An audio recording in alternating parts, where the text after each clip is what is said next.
Meghan Markle a manifesté son soutien à une campagne menée par des universitaires et des étudiants noirs visant à décoloniser les programmes universitaires au Royaume-Uni.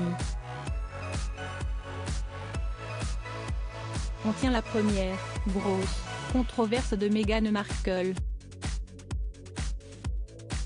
Depuis quelque temps, elle est devenue la marraine de l'Association des universités du Commonwealth.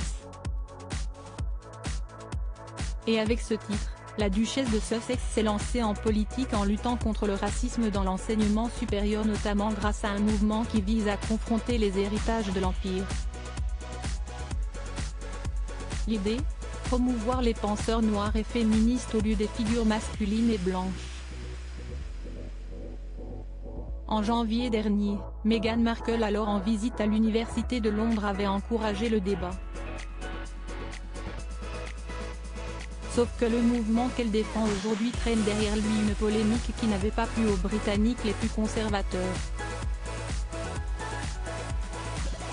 En 2016, plusieurs étudiants d'Oxford étaient descendus dans la rue pour faire retirer la statue de Cecil Rhodes, un colonialiste du XIXe siècle et propriétaire d'esclaves. En janvier dernier, Meghan Markle avait découvert les chiffres, très bas, du nombre de professeurs de couleur en Grande-Bretagne. Elle a été vraiment surprise, elle a dit « Oh mon Dieu, il faut que nous prenions une photo de cela », expliquait à l'époque Rachel Cowan, de l'université de Manchester. Depuis qu'elle est mariée au prince Harry, Meghan Markle a souvent été la cible de violentes attaques racistes.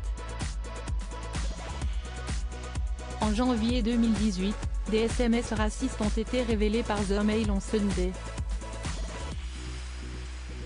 Envoyés par Jo Marney, la compagne du leader d'extrême droite Henry Bolton, ils étaient très virulents.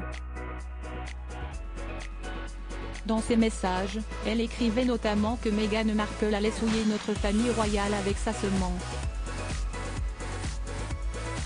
Mais ce n'est pas tout. Il y aura ensuite un premier ministre musulman. Et un roi noir, écrivait Jo Marney à l'un de ses amis par texto. C'est le Royaume-Uni, pas l'Afrique. Il s'était par la suite excusé.